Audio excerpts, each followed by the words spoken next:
Radio Sucesos 101.7 FM presenta su noticiero Sucesos, un periodismo libre para una democracia plena. Los hechos y las opiniones de los sucesos que marcan nuestro tiempo.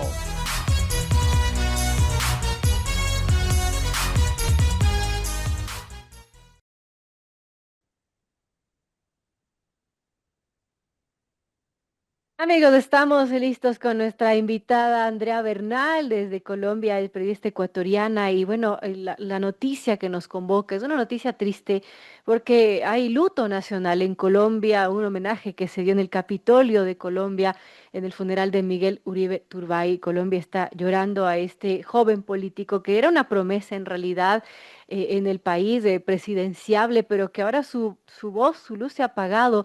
Estamos con Andrea Bernal, a quien le damos la bienvenida. Gracias, Andrea, por aceptar esta entrevista. Y bueno, ¿cómo vive Colombia este luto y esta situación en el que se ha asesinado a un político prominente que era presidenciable y que, bueno, se apaga esa luz? Bienvenida, Andrea, y gracias por acompañarnos.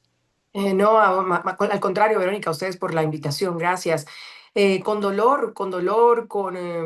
shock, con dolor de patria, como muchos han dicho, con no saber qué viene además, con el dolor de la injusticia, un joven, bien lo has dicho tú, político con gran futuro, 39 años, podía haber escogido otro camino, Miguel Uribe, siendo pues de una familia acomodada, su mamá siendo asesinada en los 90 por Pablo Escobar, secuestrada, cuando él tenía 4 años, perdió a su madre y él decide el camino del servicio público, ¿no? Él había sido candidato a la alcaldía de Bogotá, fue secretario de gobierno de la alcaldía de Bogotá de Enrique Peñalosa, fue senador, era senador, primero en la lista del Centro Democrático, estuvo participando y hoy era un precandidato presidencial por el Centro Democrático, que es el partido de Álvaro Uribe, el expresidente. Así que decide este camino que lo enfrenta y lo encuentra con la muerte, como te digo, tan joven, y hoy pues será el funeral de Miguel Uribe Turbay, hoy desde el 13 de agosto.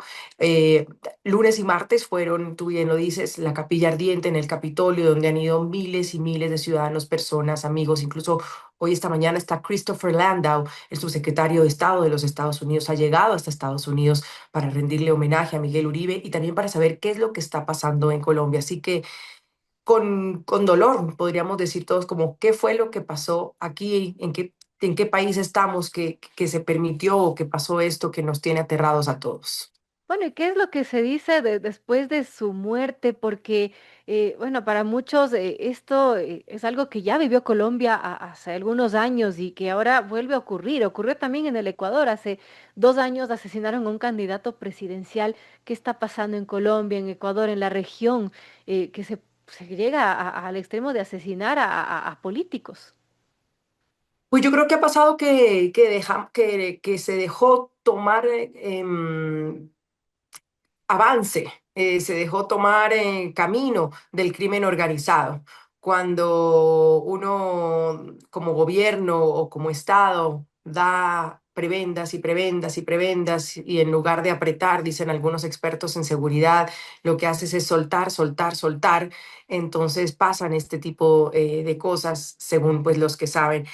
Justamente ayer estuvimos en la presentación de un libro Entre la guerra y la paz con un exministro de defensa y de Colombia y decía cómo el 2016 en Colombia se pensaba que era un año de paz por el tema pues de las negociaciones de paz con las FARC y además resultó todo lo contrario, fueron la paz para unos pocos que hoy están en el Congreso, pero el resto se convirtieron en unas disidencias que se volvieron a armar y que hoy están en todo el país operando. Una de esas, la segunda Marquetalia, es una disidencia de las FARC que ayer el ministro de Defensa ya los refirió directamente como uno de los que podrían estar, que la investigación va por ese lado, que serían los asesinos intelectuales de Miguel Uribe. Así que para algunos es eso, es dejar ampliar, ampliar, negociar, hablar, dar prebendas, soltar, y en un momento donde quieres de nuevo tomar la seguridad por las manos y volver a que el Estado tenga seguridad, pues a veces es muy tarde, que creo que es un poco lo mismo que está pasando tanto en Ecuador como en Colombia, donde hemos dejado que el crimen organizado permee además muchas instituciones como la judicial, la política, etcétera. Ahora, mucho de lo que se dice también, Andrea, es que el asesinato de Miguel Uribe es un durísimo golpe a la paz de Colombia. ¿Qué va a pasar entonces tras esta muerte, también en el panorama político? ¿Cómo se va configurando tras esta muerte? Yo creo que en ese momento está todo como en stand-by, incluso el mismo partido político de Miguel Uribe, el Centro Democrático, que es el que lidera el expresidente Álvaro Uribe, además hace 15 días con una sentencia de culpabilidad para el expresidente por 12 años, creo que era un poquito más, para casa por cárcel, es decir, el expresidente Uribe hoy tiene una sentencia para Claro. estar en su casa detenido y preso. Y por el otro lado, pues hay una variedad de candidatos, alrededor de 70, contamos muchos, de precandidatos presidenciales entre la derecha, el centro, la centro derecha, la misma izquierda, que está un poquito más ordenada, digámoslo así, pero sabiendo qué va a pasar, a quién le van a entregar estas banderas políticas, qué va a pasar en el centro democrático, qué va a pasar en la derecha, es una oportunidad para el centro. Yo creo que hoy solo hay preguntas porque de definiciones pocas, pero el tiempo gana porque en mayo son estas las elecciones presidenciales en Colombia. Claro. Bueno, respecto a las investigaciones que se den, ¿qué expectativas se puede tener y que este crimen no quede impune, Andrea? Pues seguir pidiendo justicia. Yo creo que uno no se tiene que cansar, Verónica, de eso, por más de que a veces uno se frustre. 2 años han pasado desde el asesinato de Fernando Villavicencio en Ecuador y todavía uno no sabe por dónde van esas investigaciones. Sí, se cogen y se agarran a los gatilleros, a los que estuvieron, a los que les dieron la plata, que esos detenidos, pero la pregunta es quién manda a matar y por qué. Y ante eso la justicia es lenta o no le interesa o no quiere o lo deja engavetado. Y es lo que yo creo que uno tiene que seguir pidiendo justicia, seguir presionando, eh, que ojalá pues la ciudadanía también se como que se apiade más bien o se vea envuelta en que no solo es porque me toca a mí, porque mañana puedo ser yo, sino qué puede pasar en términos de inseguridad en un país donde pues un candidato está en la plena capital de Bogotá, porque ni siquiera es que estaba por allá lejos en algún recinto lejano, sino en plena capital y le disparan mientras hace campaña. Es inadmisible realmente. El gobierno colombiano decretó el lunes un día de duelo, hizo media asta incluso la bandera en la Casa de Nariño, sede del Ejecutivo. Ante todo esto, bueno, ¿qué se dice de Petro, de Gustavo Petro, y cómo está la situación allí con él? Porque, bueno, ha habido muchas críticas que han saltado incluso a nivel internacional, ¿no? De su gestión, de él como persona, en fin, ¿cómo están las cosas en el gobierno de Colombia?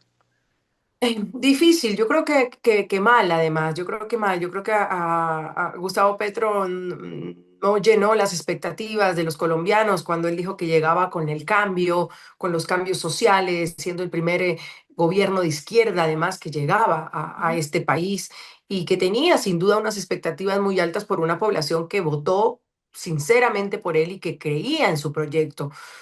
Hoy, pues lo que tú dices, más que cuestionamientos de a dónde va este país, de en qué lo han transformado, el miedo hacia romper la institucionalidad, así, ojalá, hay muchos que ya dicen, yo creo que es una narrativa también que se están inventando, pero que es peligrosa, es si habrá elecciones realmente en mayo o qué es lo que va a pasar con un presidente ausente, con un presidente con excesos y con un presidente que también ha tenido una narrativa y una forma de comunicarse muy violenta con sus adversarios que hoy lo ponen como algunos dicen que es el responsable político de que a Miguel Uribe le haya sucedido esto, porque cuando tú tienes 40, 50 tweets que acaban con tu adversario, pues dices, bueno, lo pusiste en la palestra para que alguien lo odie, ¿no? Acuérdate cómo la narrativa o la comunicación contra alguien, pues puede hacer que alguien diga, ah, no, este es el malo, ¿no? Pues, Y si eres el presidente de la República, pues dónde está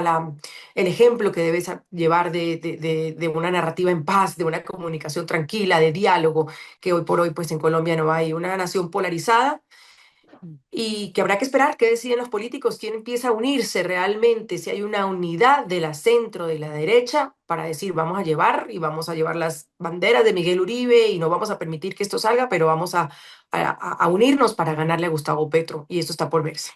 Miguel Uribe era la joven promesa del uribismo e incluso el mismo Álvaro Uribe mencionaba desde su condena en su casa que con él, con el asesinato de Miguel Uribe, mataron la esperanza. ¿Habrá algún reemplazo para Miguel Uribe desde el uribismo?